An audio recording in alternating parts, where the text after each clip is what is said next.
تو جناب یہ 300-400 صدیوں تک تو صورتحال ایسی انڈیپینڈنٹ ذہن رہا، لیکن پھر تبدیلیاں آنی شروع کی تو اب شاہ ولی اللہ رحمۃ اللہ علیہ اسی ہسٹری کی ریسرچ میں پھر تفصیل سے وہ بیان کرتے ہیں اس کے بعد حادثہ کیا ہوا۔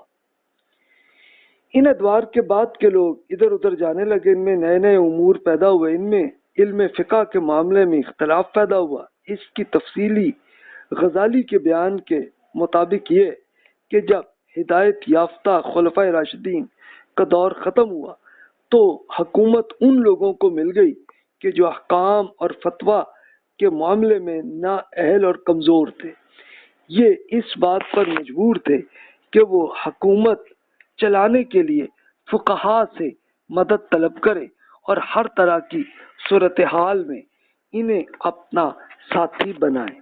اب ظاہر مجبوری تھی کیونکہ حکومت میں اب کوئی بہت پڑھے لکھے لوگ نہیں تھے، تو اس لیے وہ پھر ٹیچرز، ریسرچرز ان کو بلاتے اور ان سے پھر وہ کرتے معاملہ۔ تو پھر آگے وہ بیان کرتے ہیں کہ اس دور میں ایسے علماء موجود تھے کہ جو پرانے طریقہ کار پر قائم تھے اور دین کی عزت برقرار رکھنے کو لازم سمجھتے تھے۔ جب انہیں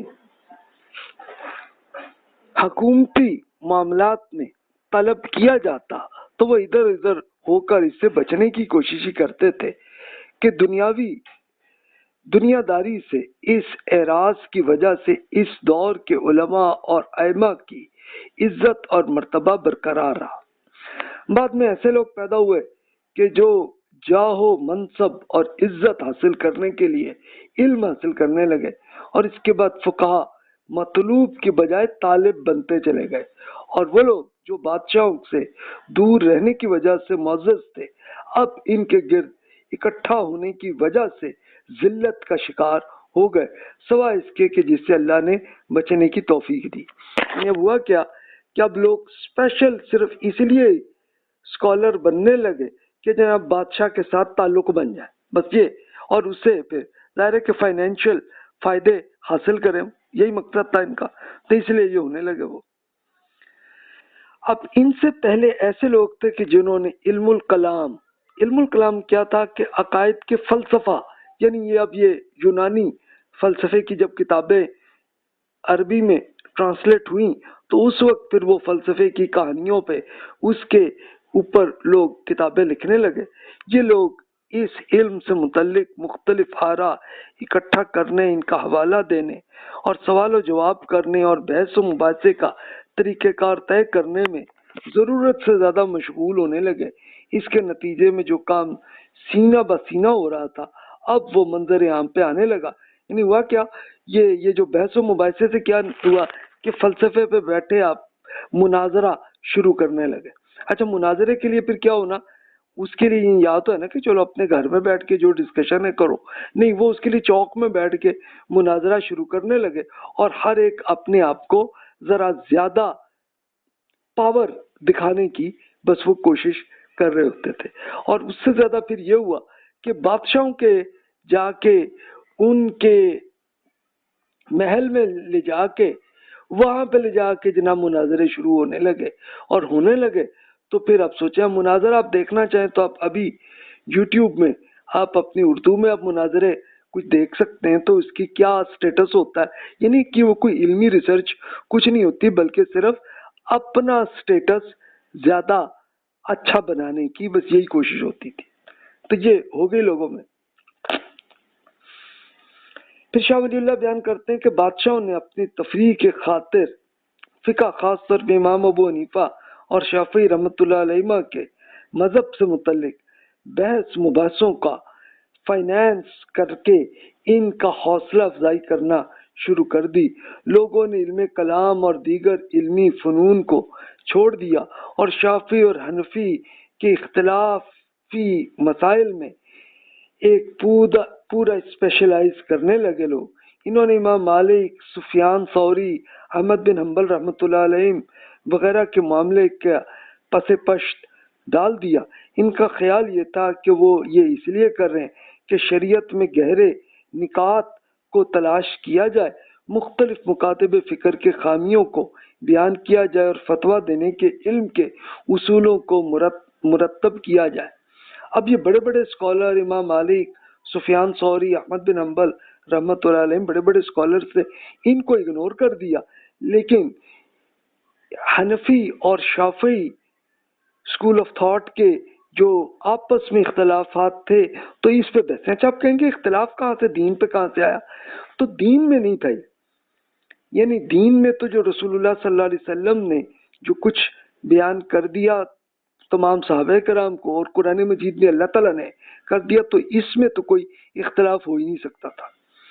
اختلاف تب پیدا ہوتا تھا کہ جب کسی کے ذہن میں کوئی کوشچن آیا۔ اس کے لیے میں آپ سے وہ شیئر کر لوں کہ مثال کے طور پر اللہ تعالیٰ نے یہ بتا دیا کہ جناب ربا حرام ہے اللہ کے لیے، اور اللہ تعالیٰ کے لیے یہ جنگ کا معاملہ ہے۔ اب ربا کیا؟ ربا کو ہم اردو میں سود کہتے ہیں، انگلش میں انٹرسٹ کہتے ہیں، تو یہ ہے صورتحال۔ تو اب اس میں اختلاف اس میں پیدا ہوگا کہ جناب جب یہ کوئی فائنینشیل انسٹیٹیوٹ کچھ ٹرانزیکشن کرے گا تو کیا یہ ربا ہے یا نہیں ہے، یہ اختلاف ہو سکتا ہے۔ اور ظاہر ہے کہ اس نوعیت کا اختلاف ہو جائے تو اس کے لیے تو پھر یہی ہے کہ جو آپ صحیح طرح سے اچھی ریسرچ کر کے جو اس میں آپ فیصلہ کریں تو بس اس کے لحاظ سے اللہ تعالیٰ آپ کا حساب کتاب کرے گا۔ تو دین میں کچھ نہیں تھا، لیکن اب یہ بادشاہوں نے خود فائنینشیل کر کے اب یہ مناظرے کو ایک طرح کا ایک اور کچھ نہیں، تو یہ آپ کہہ لیں کہ ایک تفریح کے طور پر یہ مقدمے آپس میں اس طرح سے کروانے شروع کر دیے۔ یہ آپ وہی چیز آپ ابھی بھی دیکھ سکتے ہیں، آج کل تو چلیں آپ کو وہ بھی نظر آئے گا کہ ٹی وی کے اندر بھی اینکرز یہی کام کرتے ہیں، تو سیم ویسے ہی صورتحال بنی ہوئی تھی۔ اچھا، پھر شاہ ولی اللہ کہتے ہیں کہ وہ لوگ اس معاملے میں نتائج اخذ کرنے اور تصنیف و تالیف میں ضرورت سے زیادہ مشغول ہو گئے۔ اس میں انہوں نے بہت سے اقسام کی بحث اور مباحثے اور تصنیفات مرتب کر دیں، اور آج تک یہی اسی کام میں مشغول ہیں۔ ہم نہیں سمجھتے کہ اللہ تعالیٰ کے دین کو نازل کرنے کا مقصد یہی تھا کہ آپس میں یہ بحثیں کرتے رہو۔ تو آپ یہ دیکھیں کہ شاہ ولی اللہ صاحب کا انتقال 1762 سی میں ہوا، اب سے 300 سال کے قریب کے زمانے کے یہ بزرگ تھے، تو آج کل بھی وہی صورتحال ہے۔ پھر شاہ ولی اللہ کہتے ہیں کہ ان میں سے بعض وہ لوگ تھے کہ جو اندھی تقلید پر مطمئن ہو گئے، لاشعوری طور پر تقلید چونٹی کی رفتار سے ان کے سینوں میں سرایت کرتی چلی گئی۔ اس کا سبب فقہا کا ایک دوسرے سے مقابلہ اور آپس میں غیر ضروری بحث اور مباحثہ کرنا تھا۔ جب بھی کوئی ایک شخص اپنا نقطہ نظر بیان کرتا تو دوسرا اس کے بالکل الٹ فتویٰ جاری کر کے اس کی تردید کرنے لگتا۔ اس پر ان کا مناظرہ اس وقت تک جاری رہتا جب تک کوئی شخص قدیم علماء میں سے کسی کی واضح رائے سامنے نہ کر دیتا۔ تب تقلیدی روش میں اضافے کی ایک وجہ عدالتی ججز کا ظلم و ستم بھی تھا۔ جب قاضیوں نے غیر منصفانہ فیصلے کرنے شروع کیے اور وہ پیشہ ورانہ دیانتداری چھوڑتے چلے گئے تو ان کے ان فیصلوں کو قبول نہ کیا جائے گا تو جو اس سے پہلے کیے گئے عدالتی فیصلوں کے مطابق نہ تھے۔ تو تقلیدی روش میں اضافے کی ایک اور وجہ لوگوں کے مذہبی رہنماؤں کی جہالت بھی تھی۔ لوگ ان لوگوں سے فتویٰ طلب کرنے لگے جنہیں نہ تو حدیث کا علم تھا اور نہ ہی تخریج یعنی بیبلیوگرافی کی تفصیل تھی۔ پہلے سے موجود قوانین کی نئی صورتحال پر منطبق کرنے کا طریقہ کار کا بھی ان کو کچھ پتہ ہی نہیں تھا کہ بھی اپلائی کیسے کرنا ہے لاء کو۔ تو یہ چیز آپ بعد کے دور کے لوگوں میں عام دیکھ سکتے ہیں۔ ابن حمام وغیرہ نے اسی پر متنبع کیا، ایک وارننگ کیا اس میں۔ یہ وہ وقت تھا کہ جب غیر مجتہد لوگ فقیہ کہلانے لگے تھے، یعنی اسٹیٹس ان کا ایک علم نہیں تھا، لیکن جناب خود بیٹھ کے تو اب یہ فقیہ بڑے ریسرچر